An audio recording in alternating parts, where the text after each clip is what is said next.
जय भीम नमो बुद्धाय सर्वांना. तुम्ही ऐकत आहात प्रज्ञा प्रवाह.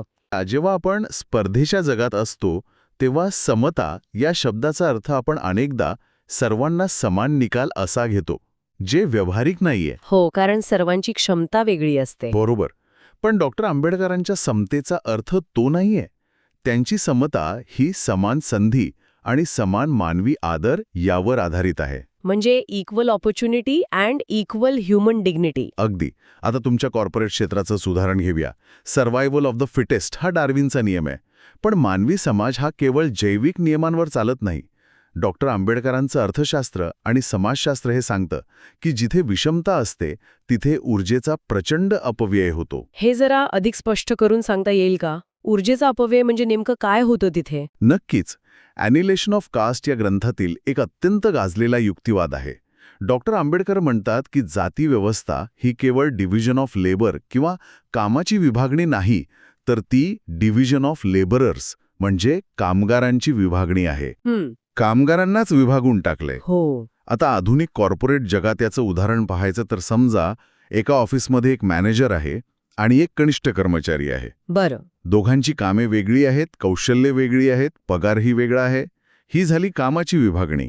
पण जर तो मॅनेजर त्या कर्मचाऱ्याला त्याच्या पार्श्वभूमीवरून, जातीवरून किंवा पदावरून कमी लेखत असेल, त्याचा अपमान करत असेल, तर तिथे सामाजिक समता नष्ट होते. अगदी. आणि जेव्हा अशी समता नष्ट होते तेव्हा तो कर्मचारी आपलं 100% योगदान देऊ शकत नाही. तिथे ऊर्जेचा अपव्यय होतो. आणि याचा थेट परिणाम त्या संस्थेच्या उत्पादकतेवर होतो ना? अगदी बरोबर. आधुनिक ऑर्गनायझेशनल सायकॉलॉजी किंवा संस्थात्मक मानसशास्त्र हेच सांगतं. गुगलच्या प्रोजेक्ट ॲरिस्टॉटलसारख्या जगप्रसिद्ध संशोधनाने हे सिद्ध केलं आहे की ज्या टीम्समध्ये सायकॉलॉजिकल सेफ्टी, मानसिक सुरक्षितता, मानसिक सुरक्षितता आणि परस्पर आदर असतो, त्या टीम्स सर्वाधिक यशस्वी होतात. डॉक्टर आंबेडकर हेच अनेक दशकांपूर्वी सांगत होते. क्या बात आहे. जेव्हा तुम्ही सहकाऱ्यांशी समानतेने आणि आदराने वागता तेव्हा तुम्ही केवळ एक आदर्श विचार जगत नसता, तर तुम्ही खऱ्या अर्थाने एक कार्यक्षम आणि प्रगतिशील संस्था निर्माण करत असता. म्हणजे समता हा केवळ आदर्शवाद नसून ती एक अत्यंत प्रॅक्टिकल आणि व्यावहारिक गरज आहे. 100%. ती एक आर्थिक गरज आहे. हा विचार खरोखरच डोळे उघडणार आहे. म्हणजे समता ही फक्त संविधानात लिहिलेली गोष्ट नसून ती रोजच्या जगण्यातली, अगदी ऑफिसच्या मीटिंगमध्ये किंवा कॉलेजच्या कट्ट्यावर मित्रांसोबत वावरताना दाखवायची गोष्ट आहे. अगदी असंच आहे. आणि यावरूनच आपण चर्चेच्या तिसऱ्या आणि अत्यंत महत्त्वपूर्ण टप्प्याकडे येतो. तो टप्पा म्हणजे समाज बांधणी आणि सामूहिक प्रगती.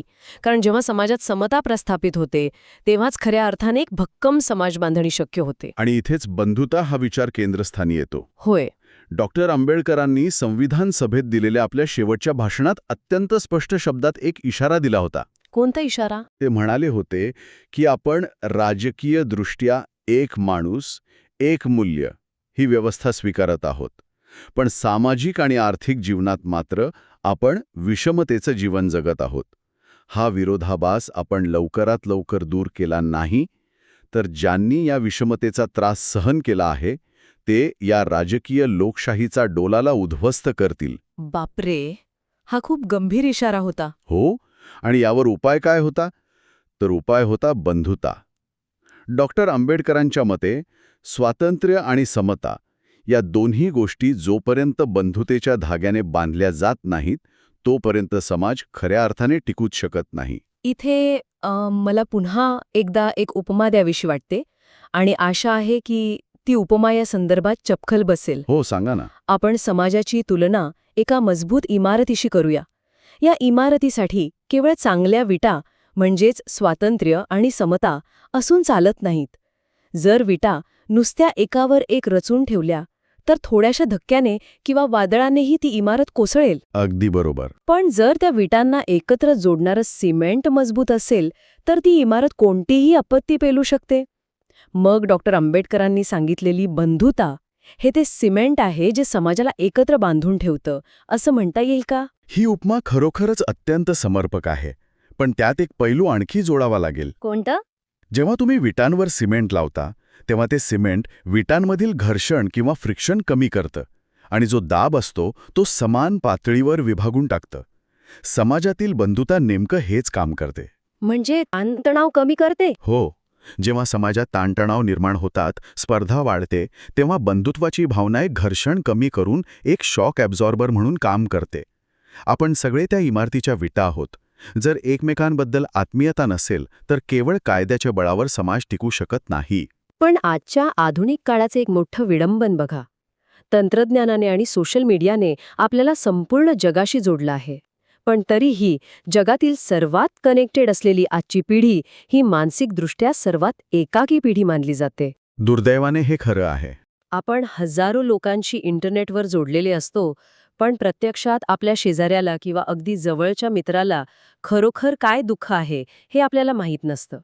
अशा या डिजिटल आयसोलेशनच्या काळात हा सामूहिक प्रगतीचा आणि बंधुतेचा संदेश कसा लागू होतो?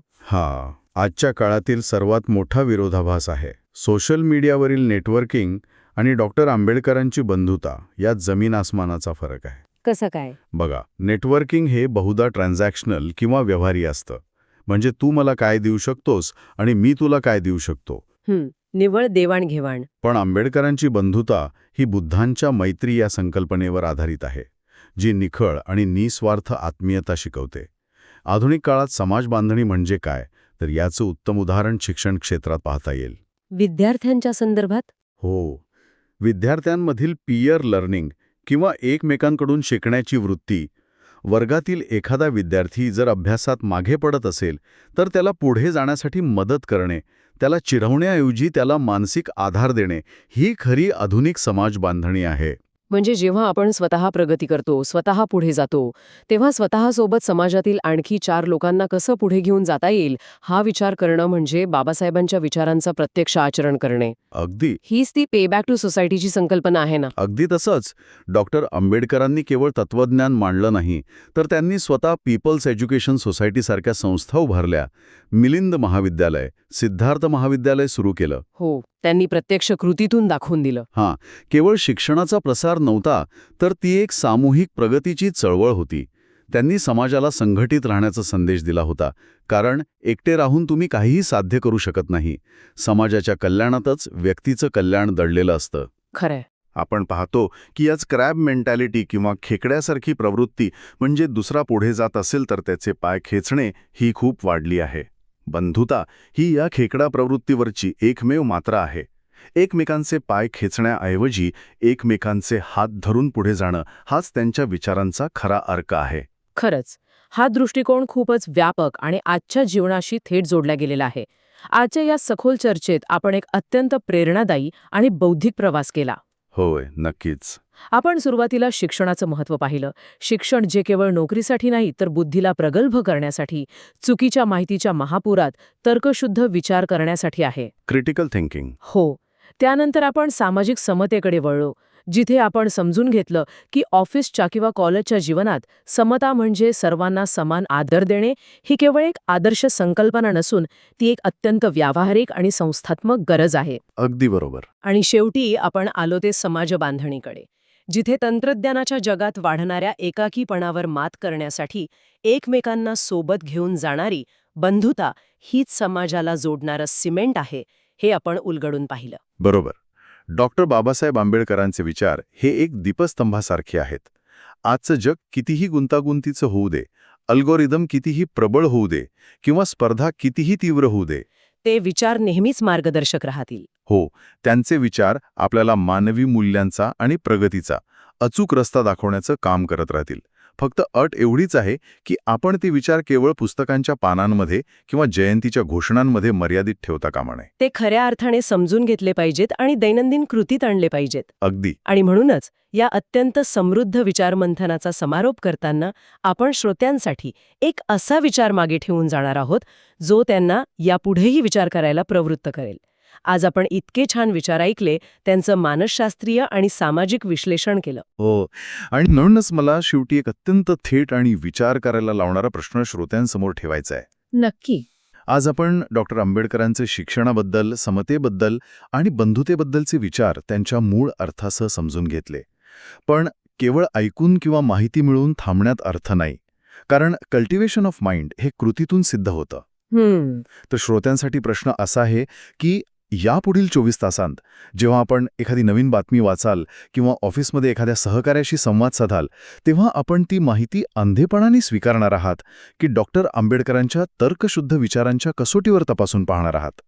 आपल्या दैनंदिन कृतीतून त्यांचा कोणता एक विचार आपण प्रत्यक्ष जगून दाखवणार आहात?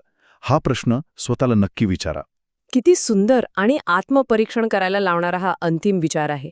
शिक्षणातून आलेला तर्कशुद्ध विचार आणि आचरणातून आलेली समता हेच खऱ्या अर्थाने डॉक्टर आंबेडकरांना दिलेली सर्वात मोठी आदरांजली ठरेल. नक्कीच. श्रोते हो, या प्रश्नावर नक्की विचार करा आणि आपल्या कृतीतून तो विचार अंमलात आणण्याचा प्रयत्न करा. आजच्या या सखोल चर्चेतून आपल्याला नक्कीच एक नवीन दृष्टी मिळाली असेल अशी मला खात्री आहे. पुन्हा भेटूया एका नवीन विषयासोबत. तोपर्यंत जय भीम, नमो बुद्धाय.